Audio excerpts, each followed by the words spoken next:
Having an exceptional relationship with your spouse affects every single aspect of your life and is crucial for experiencing your dream life together. I'm Rob Murgatroyd. And I'm Kim Murgatroyd.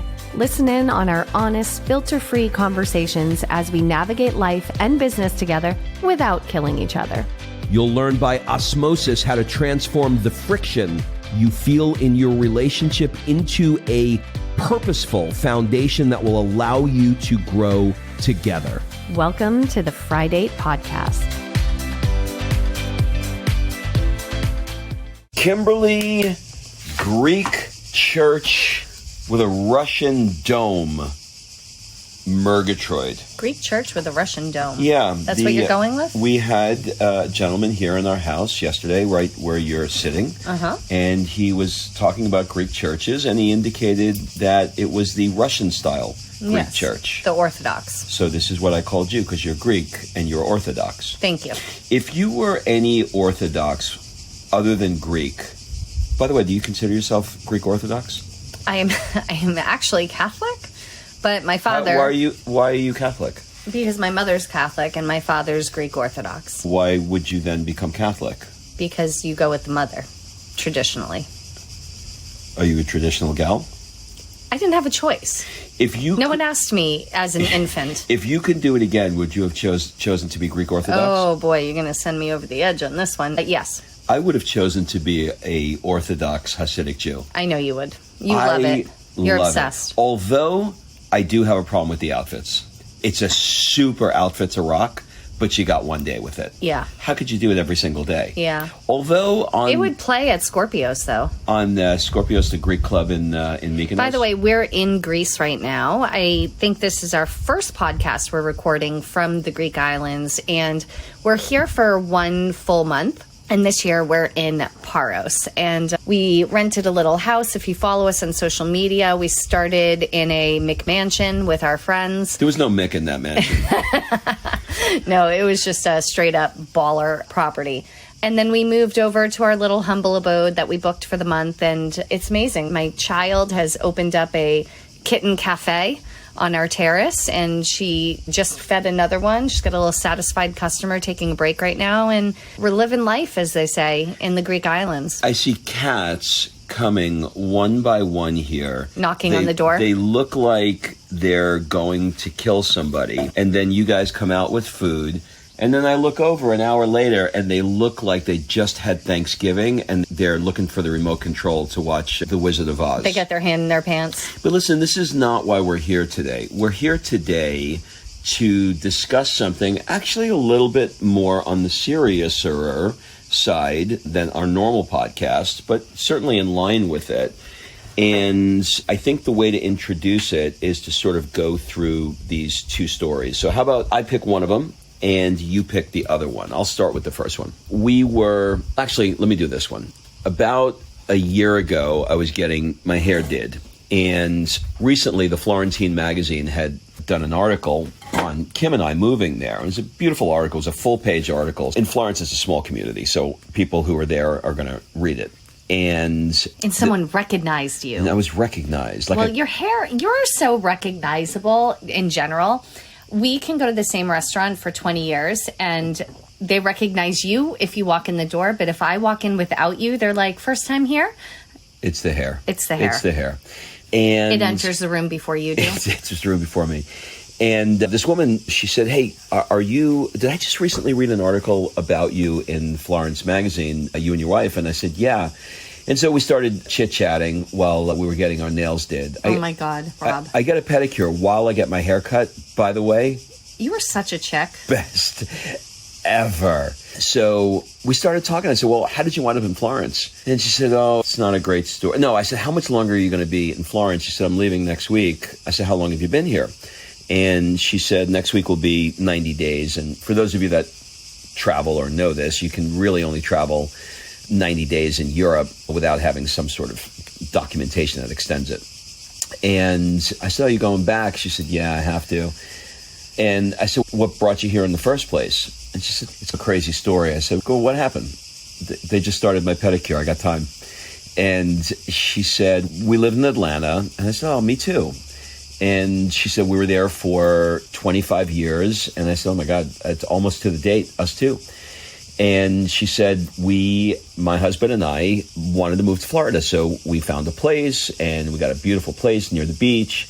And the first night we moved in, literally the first night, he woke up in the middle of the night, grabbed his chest and collapsed. And he was dead. I heard him wake up. I was like, what happened? He stood up, he gasped for air, and he was gone. And that led me to think, what the hell do I do with my life now? And so in that instant, her entire life changed. And she recognized with certainty that life is short and tomorrow isn't promised. And when the dust settled, she started asking different questions. And those questions were, what do I want to do? Where do I want to go? Who do I want to be? What have I always dreamed of that I haven't gotten to yet? And what was on that list was learning how to do watercolors in Florence. And she booked a trip and took a flight. And I think it was maybe 3 or 4 months later, after his death, and spent 3 months doing the very thing that she's always wanted to do. So that's the frame of this conversation. What's interesting about this is the other day I did a video on creating a vision and creating a dream life. And I did a video series on it. And then I asked my Instagram followers for questions. And one of the questions was, how do you create a dream life for you and your daughter as a recent widow? And there were multiple versions of that question, like where do you start and stuff like that. And yesterday we've been talking about this concept a lot because I'm really passionate about creating this dream life. And whenever Rob and I travel to Greece, we always get inbox full of messages talking about, how do I do this? How do I start creating a life like you guys have? We just get, it's the trigger for a lot of people to ask. And we've been talking about it a lot. And yesterday was our 17th wedding anniversary. And we went to a restaurant here on the island, and we mentioned to the owner's mom, who's working in the restaurant, and she's overseeing and managing everything. We mentioned to her it was our anniversary, our 17th, and she said, wow, people don't make it that long anymore. They give up too quick. And she said, I was married 33 years. And there was just something about the way she said it that didn't tell us it ended in divorce.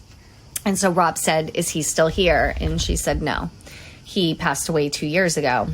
And she said that was what triggered me to finally move to Paros.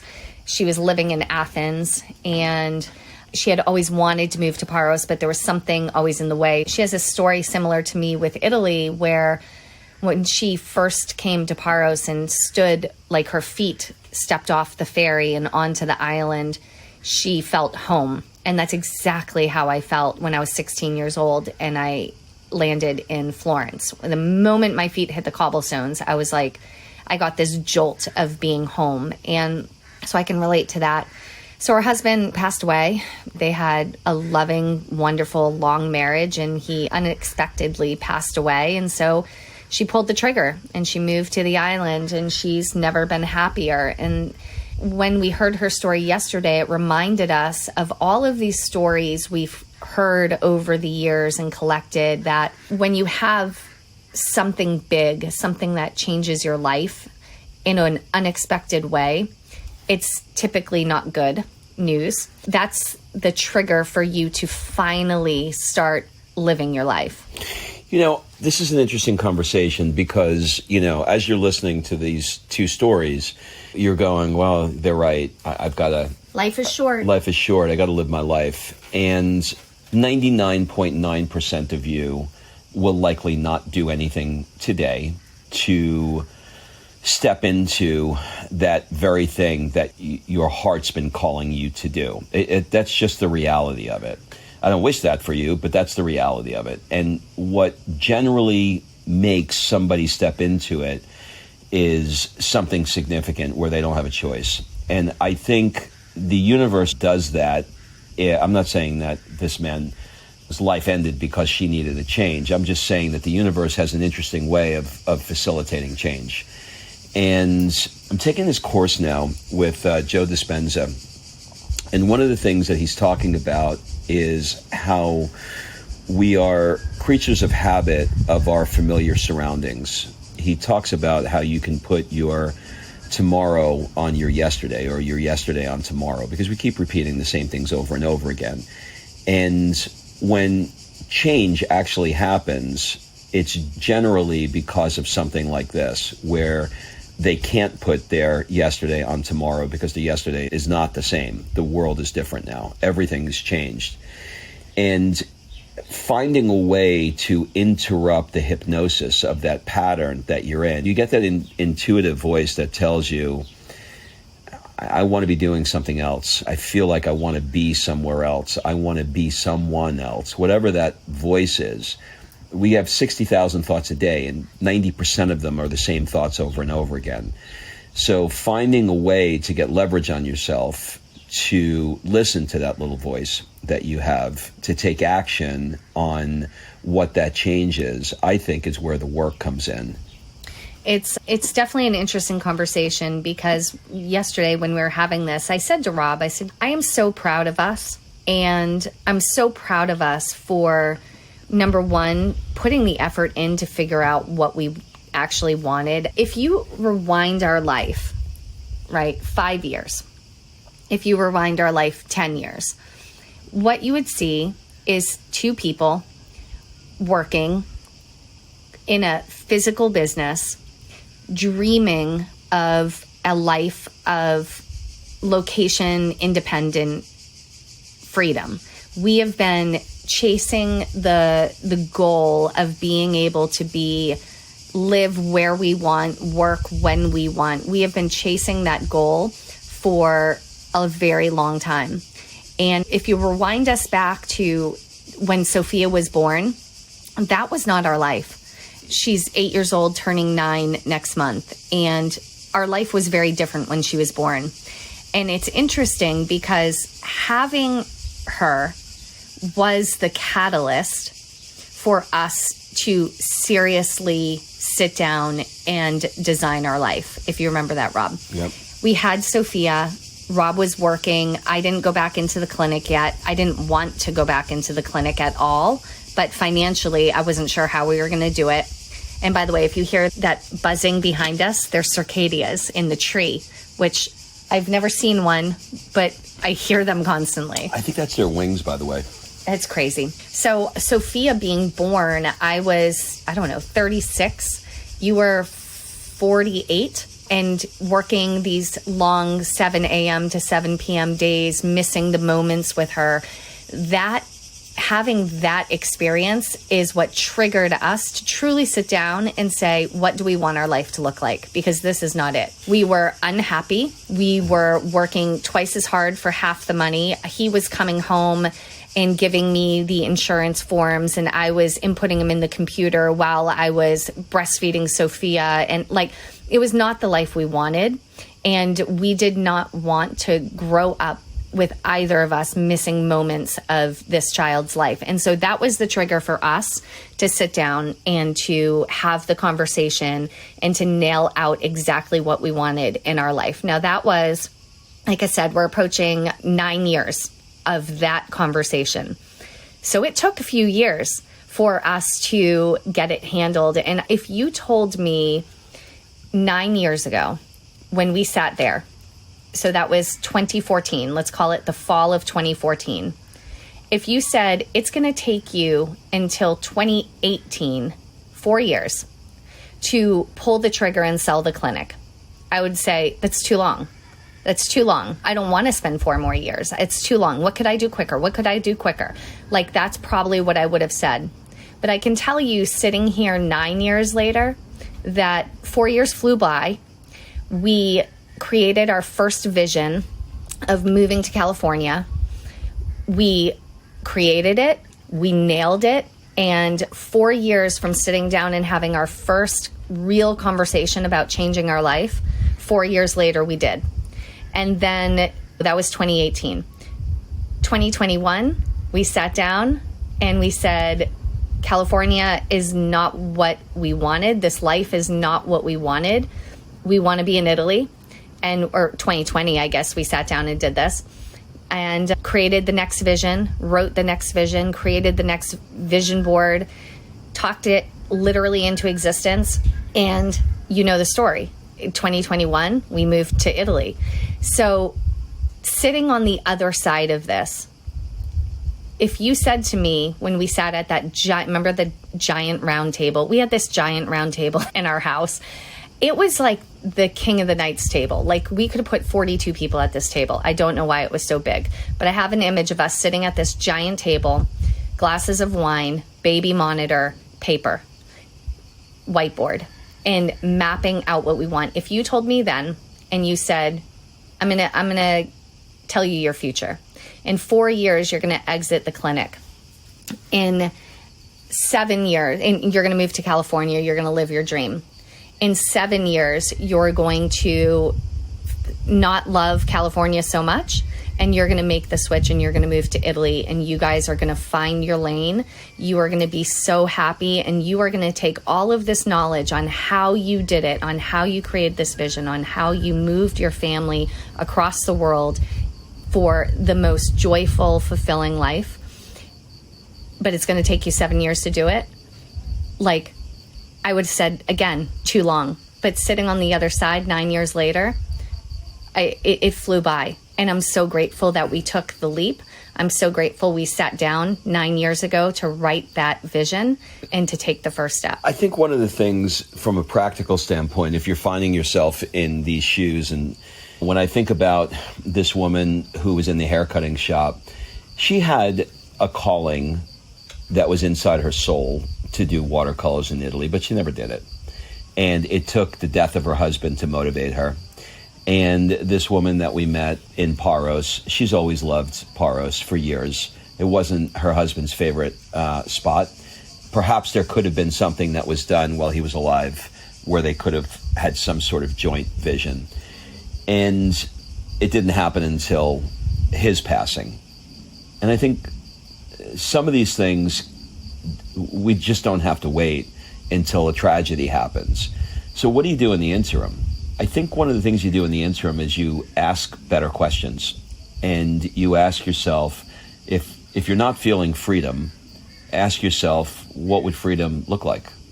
What would freedom feel like? What would my day look like if I had it to myself the way I wanted it to be?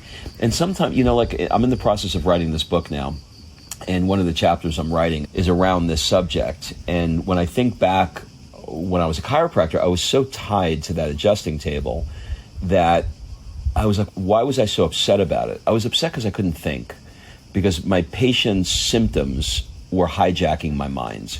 And so I just wanted time to be free, like all day, to think, and not have every day be where my mind was filled with their symptoms. And so, like, just when I think back to that time, having the ability to sit in a coffee shop with a journal and just allow my mind to dream about what I wanted next, to create the brushstrokes of my life in the way that I wanted to create them, was a fantasy for me. But now it's not. At that time it was. If you're in this situation, think of the things. Contrast creates clarity, right? If you don't have freedom, then ask yourself, what would freedom look like? If you don't have money, ask yourself, what would I do if I did have the money, right? Just flip it and ask yourself different things. So I think the quality of questions that you ask yourself is really important. All right. Can I give some tough love? To me or to... No, to them. Oh, okay. To the audience. You want me to answer on their behalf? Yes. Yes, you could give me tough love. Why does it sound like our voice for Gia? Because it's the only one you have? It's the only one I have. All right. I'm going to give a little bit of tough love on this. We are constantly asked, where do I start? I want this. Where do I start? I want this. I want to build my dream life. I want a different life. I want to travel. I want freedom. Where do I start? Where do I start? Where do I start? In fact, I literally did a video the other day where the first words out of my mouth are, you want a dream life? Here is where you start. In the next video, I said, what are your questions about creating the dream life? And I shit you not, someone messaged and said, where do I start? Like, I can't make this up. So here's the tough love. You have to stop asking, where do you start? And you have to just start. I think staying in the lane of confusion is easier than pulling back the curtain and saying, I want something different. Because let me tell you, if you're living your life, right? Like we had a physical business for 25 years. We had a home in Georgia.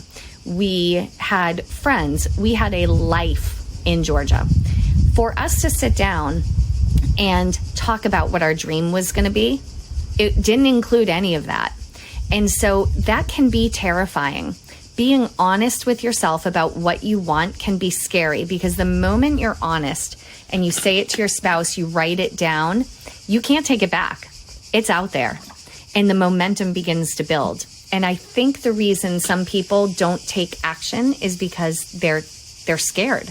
They're scared of what's on the other side of this. They're scared to say the dream because kind of like in a be careful what you wish for. So the reality of where you start is you do what Rob just said and you start to get clarity. And I say this and I think people dismiss it like, oh my God, I know what I want. I want money. I want freedom. No, you have to get granular. What do you want your day to look like? Where do you want to wake up? How do you want to wake up? What do you want to do in the morning? Are you going to go and get coffee? Are you going to make yourself coffee? Are you going to go to walk to a coffee shop? Rob and I wake up in the morning to the church bells now. That's what we wanted. We wanted to wake up to the church bells. The 7 a.m. church bells go off. We get up. Rob's up earlier, but we get up. Then we get Sophia off to the bus. Then we walk to a coffee shop. All of these things were literally written into our vision. We manifested a life that we wrote. We wrote it in a vision. I can't put that enough. Like the clarity has to be there. So if you're one of the people that keeps asking where you start, no, we have 500 episodes of free content, much of it around creating the life you want, manifesting, barriers to your success. Do the work. There's tons of free content. If you're like, I really need like step by step, we put everything into a course. We have an entire course. It's called the Ultimate Vision Course. There's a link here, or you can DM me on social media. I'll even give you a $50 off coupon, just Friday 25. You'll get 25% off, which is $50. Just take the action. You have to stop asking, where do I start? How do I start? I don't know where to start. You just need to fucking start. There's my tough love. Yeah, I think that's right. And for those of you that say, yeah, how do I do it? Because that's what's going to happen. I'll give you something that might help you a little bit. Tony Robbins has what he calls the ultimate success formula. Step 1, know what you want. Step 2, notice if what you're doing is working. Step 3, if it's not, change your approach. Step 4, keep going until you get what it is that you want. Basically, the essence of that is try something different and see if it's working. If it isn't, change it. That's where it comes down to. And we're always evolving. Like even right now, we're in the process of refining our vision even more. For example, our vision was to get to Italy. We got to Italy. Now the vision is to write books and guide books and have that set up where our team is automating keywords so that Amazon sales increase and course sales increase. We're trying to create more automation because what we want is more freedom, right? We want more time to do the things that we want to do and work even less. That wasn't our vision from day one. We had to figure out what the hell we were doing. And now it's evolving into creating more content in the form of books and stepping into a labor of love in the form of guidebooks with Italy. But there's an evolution to it. And here's the thing. Once you get a vision accomplished, there's proof of concept. And you can keep doing it. You can do it again because you figured out how to do it the first time. So my suggestion is look at the link below in the show notes, grab the Ultimate Vision course, and take action on it. All right, that's it, everybody. Have a great week, and we'll see you next week. Bye-bye. Hey, everybody, if you've ever thought about coming to hang out with Kim and I on one of our next Rob and Kim Italia events and you want to learn more, just click the Rob and Kim Italia link in the show notes and add your name and email, and we'll send you all the details as soon as they're available. We are obsessed with this country and how it affects you, and we want to share that magic of culture, food, wine, art, architecture, and some secret magic moments that we've cooked up with you. So be sure to add your name because these events sell out quickly.